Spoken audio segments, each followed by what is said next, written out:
والعاقبۃ للمتقین والصلاة والسلام علی سید الانبیاء والمرسلین وعلی آلہ واصحابہ اجمعین، اما بعد۔ قال اللہ تبارک وتعالی فی القرآن المجید والفرقان الحمید: وما خلقت الجن والانس الا لیعبدون۔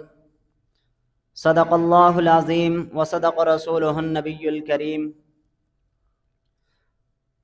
واجب الاحترام اساتذہ کرام اور عزیز دوستو بھائیوں، گزشتہ ہفتے میں نے معاشرے کا آپ کو ایک سوال بتلایا تھا کہ آج کے دور میں دینی تعلیم کو سیکھنا کیوں ضروری ہے، تو اس کے دو جواب بتلائے تھے۔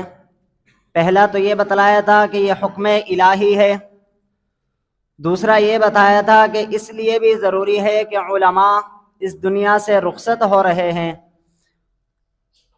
میرے بھائیو، تیسرا یہ ہے کہ یہ علم دین ہی ہے جو ہمیں زندگی جینے کا مقصد سکھلاتا ہے۔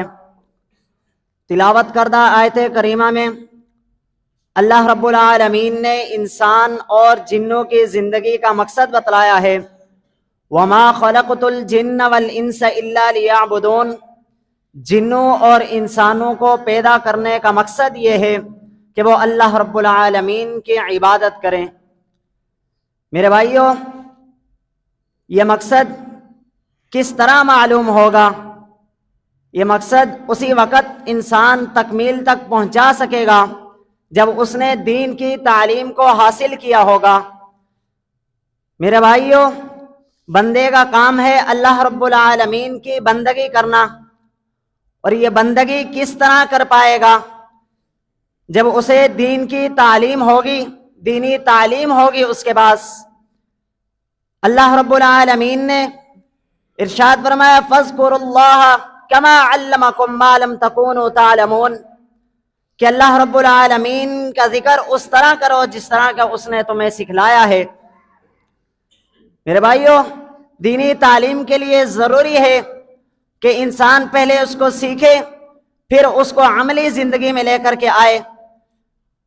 میرے بھائیو، علم کا سیکھنا، اس کی اہمیت کو اس طرح بھی واضح کیا جا سکتا ہے کہ امام بخاری رحمہ اللہ نے اپنی کتاب کے اندر ایک باب باندھا: باب العلم قبل القول والعمل، کہ علم قول اور عمل سے پہلے ہے۔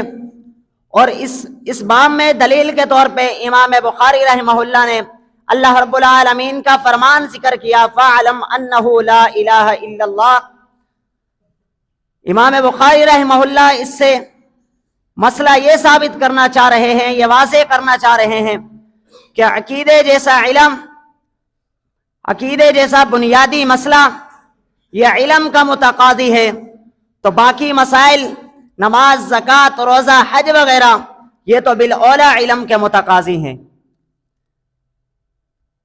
میرے بھائیو، اللہ رب العالمین نے ان لوگوں کو متنبہ کرتے ہوئے قرآن مجید میں ارشاد فرمایا جو لوگ اس دنیا کے اندر دینی تعلیم سے دور رہتے ہیں، دین سے جی چراتے ہیں، علم سے جی چراتے ہیں، اللہ رب العالمین نے ارشاد فرمایا: وَقَالُوا لَوْ كُنَّا نَسْمَعُ أَوْ نَعْقِلُ مَا كُنَّا فِي أَصْحَابِ السَّعِيرِ۔ کل قیامت کے دن وہ لوگ کہیں گے کہ کاش کہ ہم بھی سنتے، ہم بھی دین کی تعلیم کو حاصل کرتے، ہم بھی کچھ سیکھ لیتے، تو آج ہم جہنمیوں میں سے نہ ہوتے۔ اللہ رب العالمین سے دعا ہے کہ ہمیں قرآن و سنت کا علم حاصل کرنے کی توفیق عطا فرمائے۔ آمین۔ وآخر دعوانا ان الحمد للہ رب العالمین۔